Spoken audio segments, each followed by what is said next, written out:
Tere õhtust, lugupeetud televaatajad, Aktuaalne kaamera alustab erakorraliste uudistega. Nimelt on Keskkriminaalpolitsei algatanud kriminaalasja Eesti Rahvusringhäälingu juhatuse liikmete osas paragrahv 168 alusel agitatsiooni ning põhiseadusliku korra vastases tegevuses. Kahtlustuse on saanud juhatuse esimees Erik Roose, juhatuse liikmed Tiina Kaalep, Toomas Luhats, Mart Luik ja Joel Sarv. Nimelt sätestab Eesti Rahvusringhäälingu seadus, et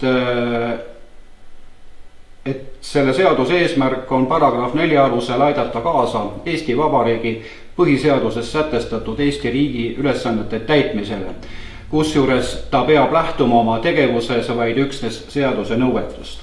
Ja seda ongi neile ette heidetud.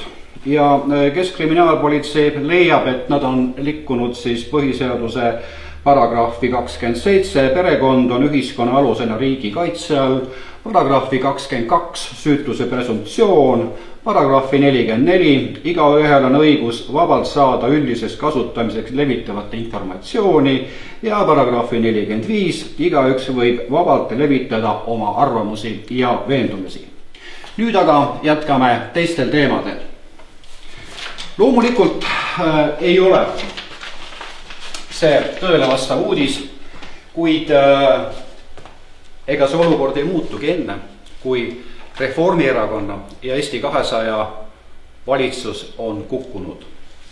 Aga küsimus on äärmiselt tõsine, sellepärast et kui juba selline mees Eesti Vabariigi iseseisvuse taastamisest võitlenud Rein Veidemann julgetakse tühistada selle eest, et ta mõistab hukka ja avaldab arvamust selle kohta, et isadepäeval eetris olnud kahe isa ja ostetud laste osas ei ole kõige õigem ja sobivam koht, siis me olemegi juba sellel teel, et sõnavabadus tegelikult on piiratud. Kusjuures need, kes hukka mõistsid, need juhatuse liikmed, need mängisid sellel alas liivakastis, kui Rein Veidemann neid tegusid tegi, millest on mitmeid riiklikke autasusid saanud. Ja muidugi ka veel see asjaolu, et ERR paiskab eetrisse infot, rikkudes süütuse presumptsiooni nõudeid, eirates faktiväited ja luues niimoodi ebaõige kuvandi inimestest, keda tegelikult kohtus veel süüdi mõistetud ei ole. Ja kus see kõik idee tuleb? Idee tuleb valitsuselt, kes saab juhised Brüsselist. Ja täiesti uskumatu, detsembrikuus toimusid ju mitu nädalat Brüsselis põllumeeste meeleavaldused, kus põlesid autokummid, kus toimusid kähmlused politsei ja põllumeeste vahel, kus väljendati tohutut hukkamõistu von der Leyeni poliitika ja tegevuse üle, selle kohta ERR-is mitte üht sõnagi. Ainult see väike uudis kuskilt Taiwani saarelt, et seal üks tegelane pussitas 5 inimest. Ja siit me jõuamegi tegelikult siia kohta, mida on väga hea iseloomustada 3. Reichi propagandaminister Joseph Goebbelsi sõnadega, et see on propaganda ehk propagandasõda.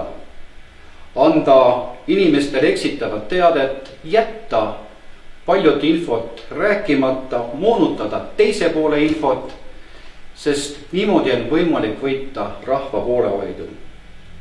Ja seda kasutatakse elanikkonna mõjutamiseks ja käitumisele suunamiseks. Nii et kui vanasti öeldi, et televiisor räägib tõtt, siis ERR-i puhul see enam ei kehti.